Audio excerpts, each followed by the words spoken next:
So great, you created your first basic search for a home here on hereinphoenix.com, and we went through some of the basic, real simple search criteria that you can use. But now I want to go through some of the more advanced features that you have available to you. So what I'm starting with now is pretty much a lot of this. I've only narrowed it down by city, by Gilbert, and price range less than $400,000. So you can see I've got over 1,100 properties, and there's just too many properties to show up on the map. So what I can do to narrow down my search is I can use the map itself as a search criteria. So I'm going to go ahead and start shrinking this map down.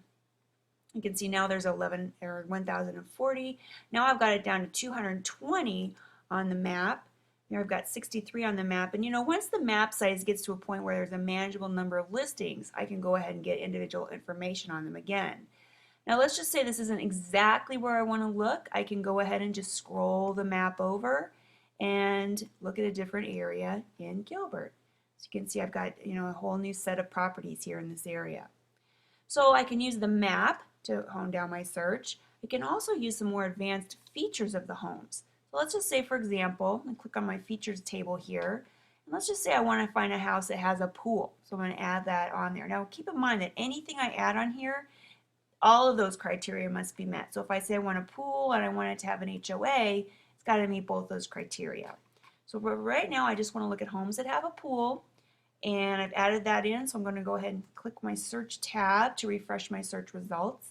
You can see that the results are much less now. I've got only 407 homes that have a pool, and if I narrow in my map like I did before, then I can get a smaller subset and I can get some individual information about the properties.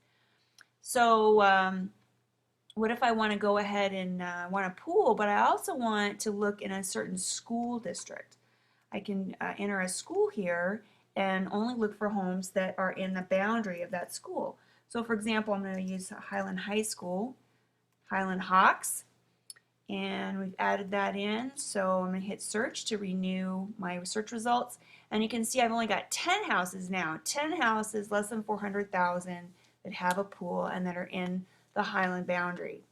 So you can use these search results to narrow down the number of homes that meet your criteria. But remember, the more things that you add, the smaller the list is going to be. So you might want to start large and then work down as you get those big numbers.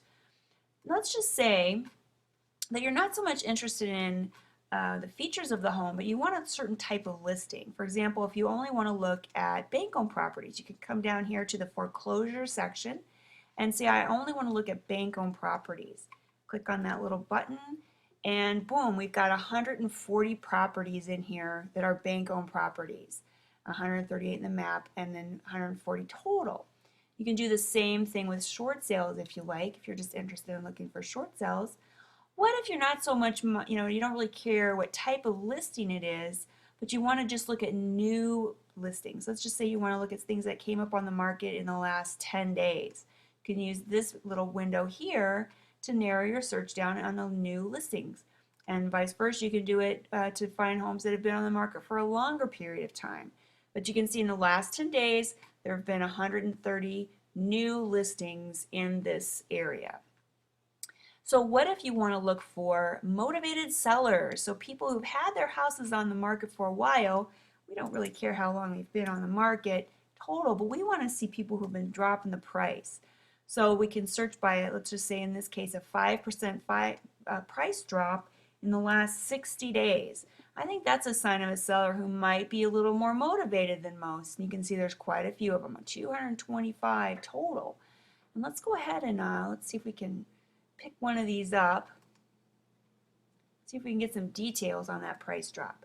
Because remember, there's a history of the pricing since it was listed in our detail table. So you can see it was originally listed in November of 2009 for $236,000.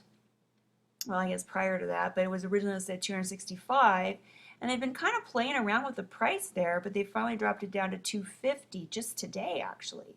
So it looks like they might be getting a little more serious about selling the house. So there you have it. There's quite a lot of things you can play with, and of course, like you said, you can mix and match any of these features to get a good list of homes to look at. So if you have any questions, shoot me an email at kristen@hereinphoenix.com. I'd love to hear from you, and have fun searching.